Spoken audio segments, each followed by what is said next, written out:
In this video, I'm going to cover the pandas, and this will be part 5 of the Python lecture.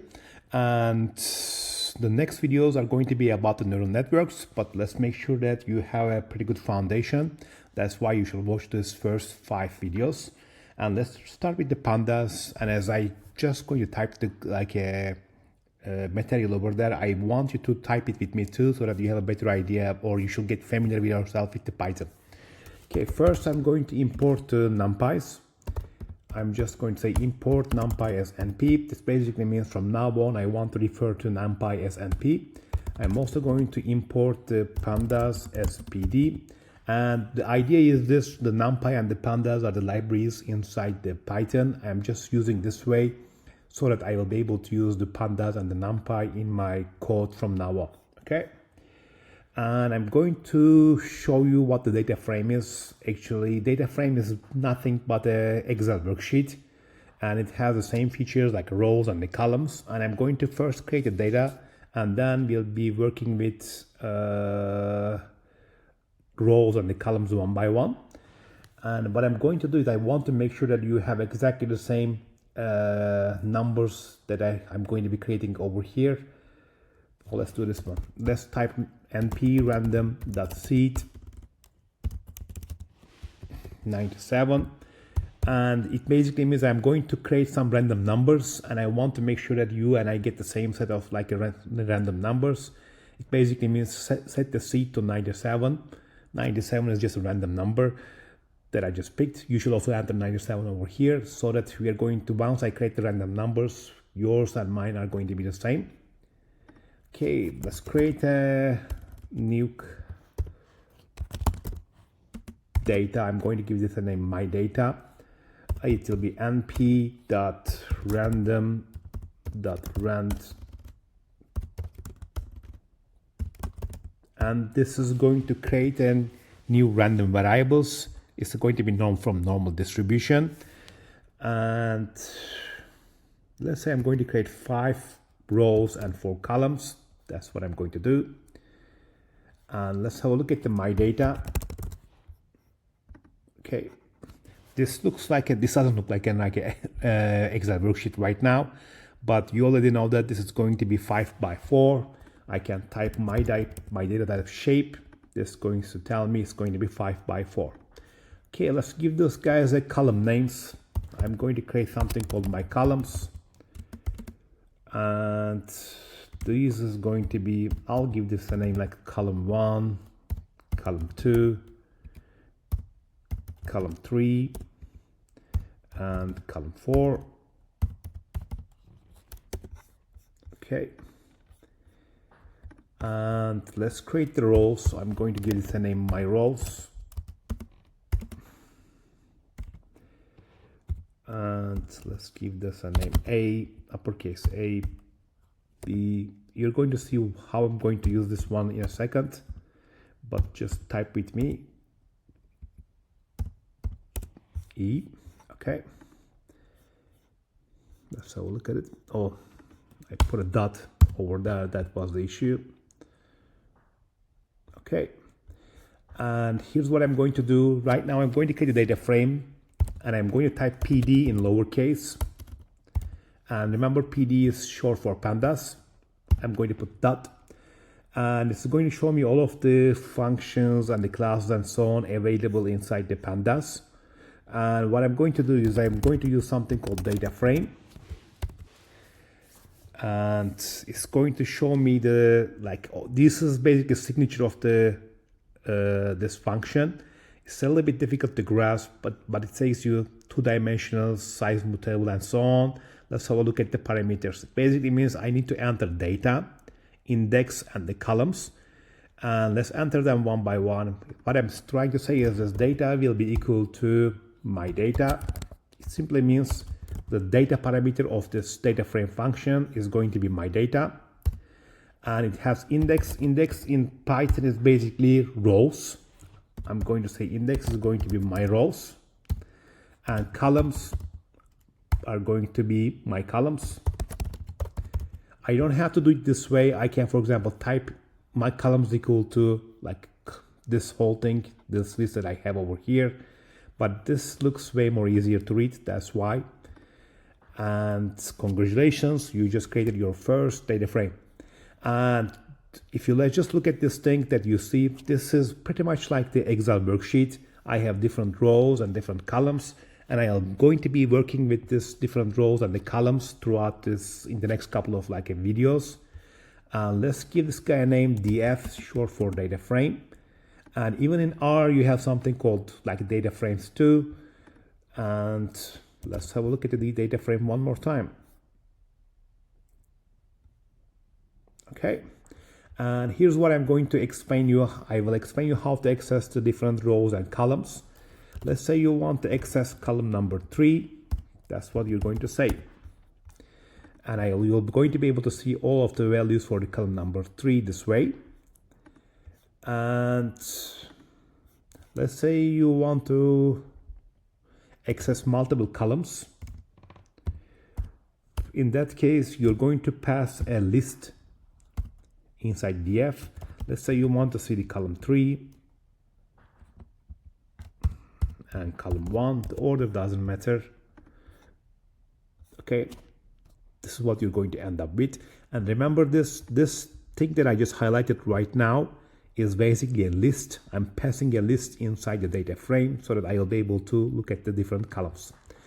Let's have a look at how you could get the row information. And let's say you're going to run the df.loc.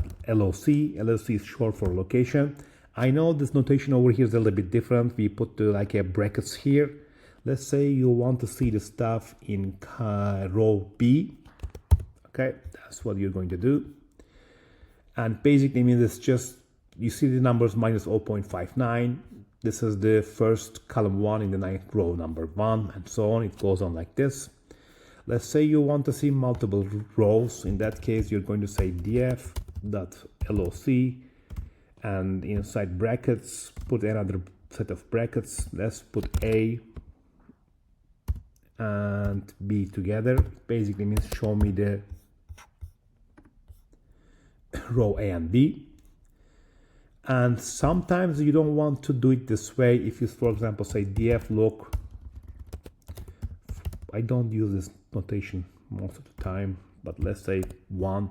This is going to give you, let's have a look at the error. Oh, it should be iloc. That's my mistake. Okay, let me explain what it is. And normally I don't use this notation, that's why I made a mistake. The iloc is another function that you could use. The 1 over here basically means go get the row number 1. And keep this in mind. Let's have a look at this thing. Row number 1 is row B. And remember this, whenever we are counting for the data frames or anything in Python in general, counting starts from 0, which basically means row A is number 0, row B is number 1, and so on. Okay. And you can also go get multiple rows and column combinations. Let's explain this way. Let's say you want to go get the rows A and B. Again, let's run this one first. But this right now you're getting all of the columns, column 1, column 2, column 3, column 4. Let's say you want to only get the column 1 and column 3. This is what you're going to do. I'm putting a comma here. And I'm going to enter the column names. Column 1. And let's say column 3. This is going to give me the column 1 and column 3. And the idea is this: whenever you use the LOC, first you enter the row numbers and then you enter the column values. Okay, let's go back to the DF, and remember you already learned this one before. Let's have a look at the column 3. Let's say I only want to see the rows in which column 3 is greater than 0. Okay, here's what I'm going to do first. I will say DF, I'll go get the column 3. And if this value is greater than 0, and this is going to return a series of trues and false, Let me explain this way. Let me put the df here one more time so that you could have a look at it. It basically means it looks at the column number 3 and it compares every single number with 0 and it returns true and falses. Okay, and here's what I'm going to do. I'll continue and I will copy this thing. I'm going to wrap this around the df and you're going to see the result here. Here's what is going to happen. This situation, df column 3 is greater than 0, occurs in only rows D and E. That's why it is showing those two to me. Okay, and over here, let's say I ask you, I only want to see the column 4 results. Here's what you're going to do. First, you're going to write the code just like this way, and then this is also another data frame. It basically means from this data frame, I'm only going to want to see the column 4. That's what you're going to do. Okay, and whenever you see this notation, at first it may look a little bit confusing, and if you get if you don't understand what it is doing, just break it into multiple parts. For example, if I want to understand what this thing is doing, at first I'm going to remove the column 4. Let's do it. Okay, you get it? And this will give me a pretty good idea. Even if I don't still understand, I'm going to remove the wrapping around the df. This will give me a way better idea. Okay, and this is how you should work with it. If you see something that you don't understand, just remove some part of the a formula over there or expression and then see how this thing is working. Okay, and in general we will be working with the columns. Okay, and let's go back to df one more time. Let's say I ask you this question: show me the values in which column 1 is greater than 0 and column 3 is greater than 0. Okay, and over here I'm going to put a command. Commands start with the pound sign so that you understand what am I going to do. Show me the values in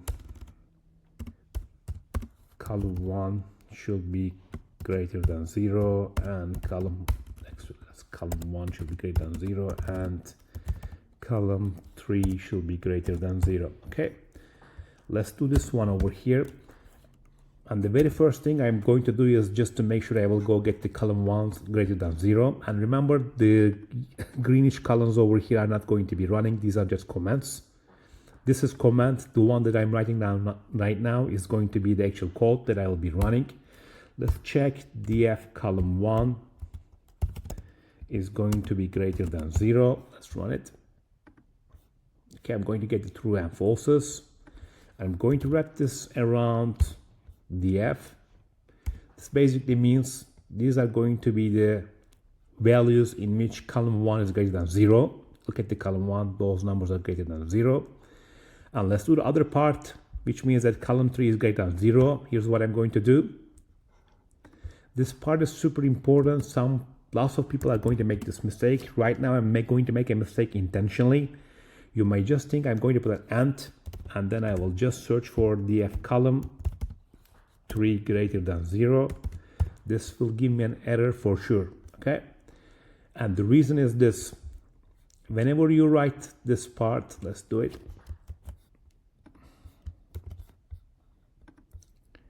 You're going to get a 5 different true and falses, and the way that the AND works in Python is this: the left side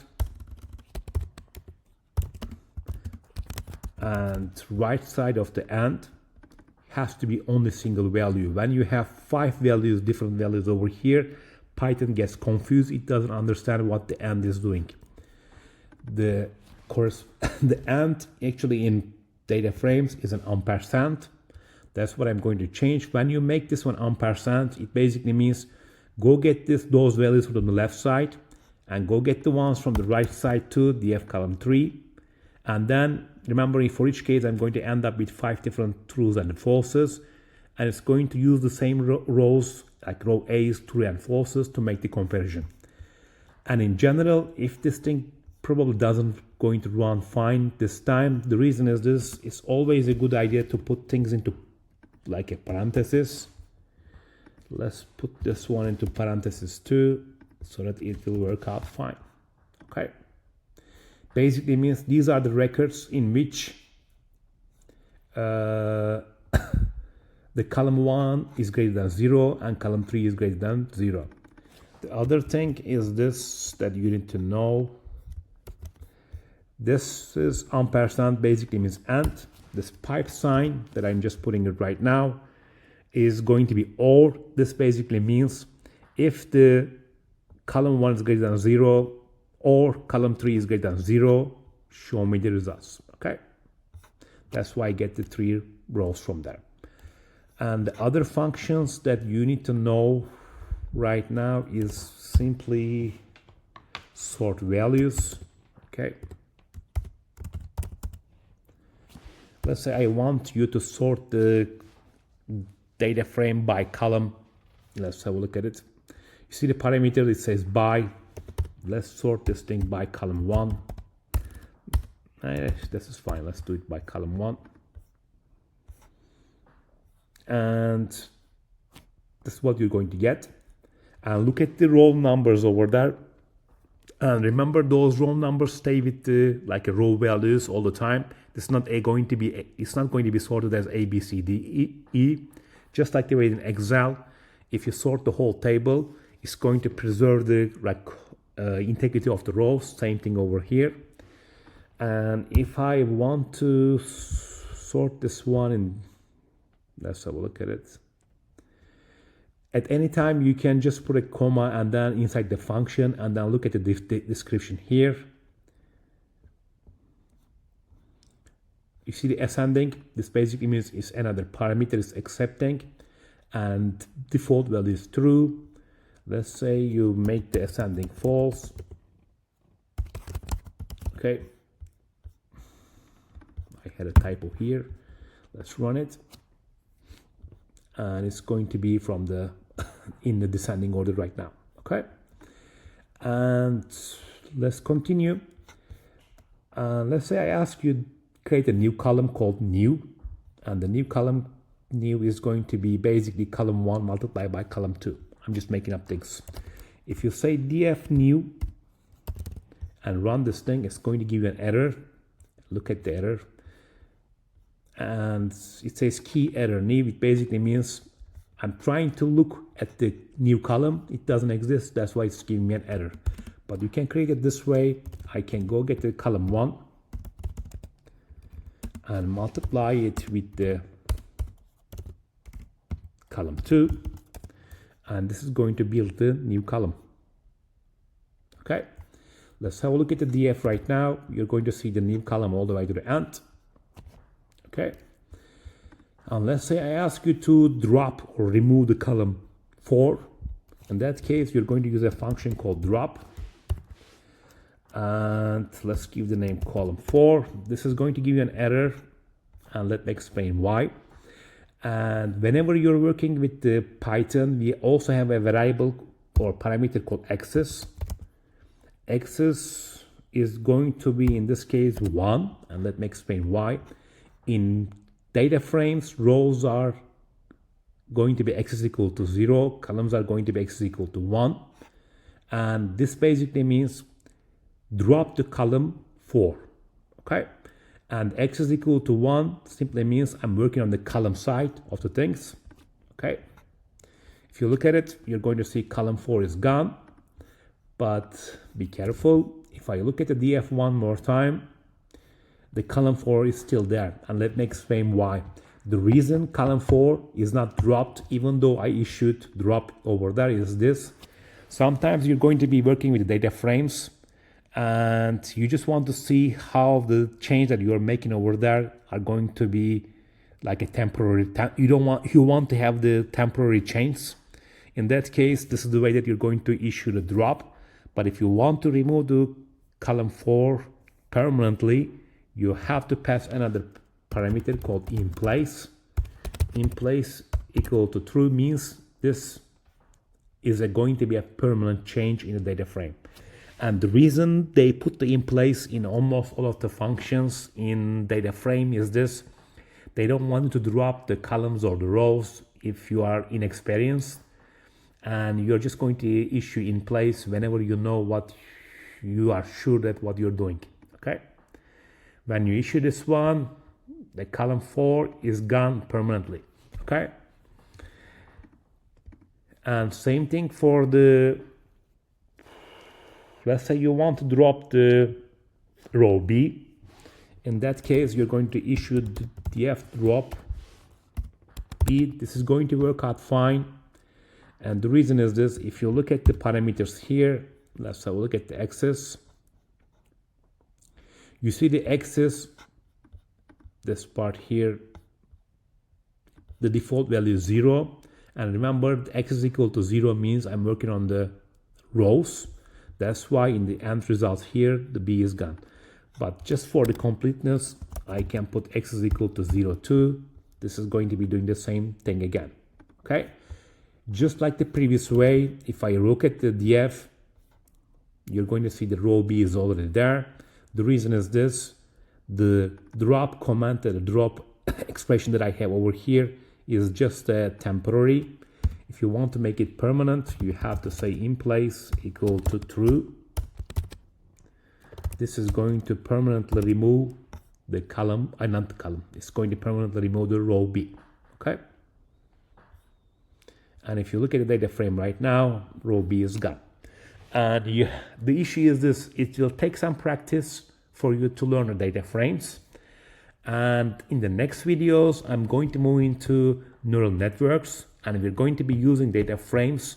We're going to read actual data sets, which contains like hundreds of rows and tons of different columns and so on. And we're going to be working with this data. And then we are going to be building the actual neural networks, models, and so on. Thank you. Have a great day. Bye-bye. And this will be the end of the like a Python discussion that we have. From now on, I'm going to move into more difficult subjects like neural networks and so on. Thank you.